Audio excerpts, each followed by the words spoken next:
Hello，你好，我好，大家好，我係 Ella1 師傅，恭喜發財啊！新嘅一年呢 Ella1 又要講十二生肖噶啦喎。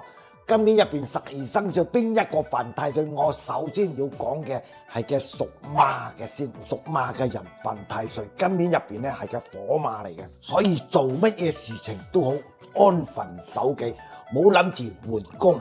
冇諗住督人哋嘅背脊，冇諗住做其他投資乜嘢，乜嘢都唔需要做。你最緊要安分守己，因為今年入邊呢有好多嘅小人督背脊嘅情況。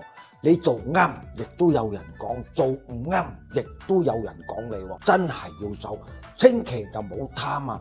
貪就變貧，甚至講係嘅感情線嘅方面，冇諗住做咩，老婆唔知，老公唔知道啊！咁嘅樣呢，對你自己個人入邊呢就唔係咁好啦。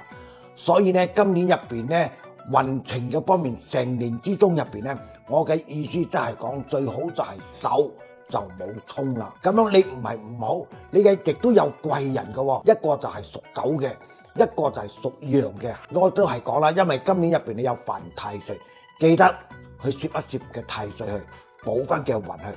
你又冇晨早八早就去攝太歲去補運啊！記得係冇用嘅，一定係立春咗嘅情況，正去補運攝太歲，正有用處到嘅。咁樣就講到去財運嘅方面，有唔有呢？佢今年入邊成年之中入邊都冇乜嘢財嘅，就千祈就冇貪啦、賭啊、投機嘢嘅方面呢都會唔好嘅，都係自己手穩啲啦，冇耳仔咁輕啊！咁樣講到佢嘅身體健康方面喎。就平平咁過咯，飲食嘅方面啊，夜晚就冇咁多宵夜啦，最好食飯嘅鐘點咧6點鐘食飯就比較好啲。其他方面咧係講有咁嘅照顧嘅身體方面咧都係非常好嘅。咁樣你嘅今年入邊你嘅幸運色係個藍色啦、黑色啦、青色啦，你嘅幸運嘅號碼係1同埋嘅9啦。所以今年入邊咧由頭到尾講到晒都好。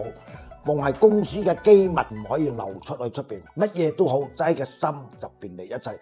感情線嘅方面咧，同老婆老公都好，大家都好，又有商有量，比較好啲。係講你哋可以知道多啲嘢嘅問題，唔明白嘅嘢，你哋可以嚟揾 Ella1，大家見過面。所以 Ella1咧今日恭祝你哋咧屬馬嘅人咧一年好過一年，希望你哋咧真係心想事成，財源廣進。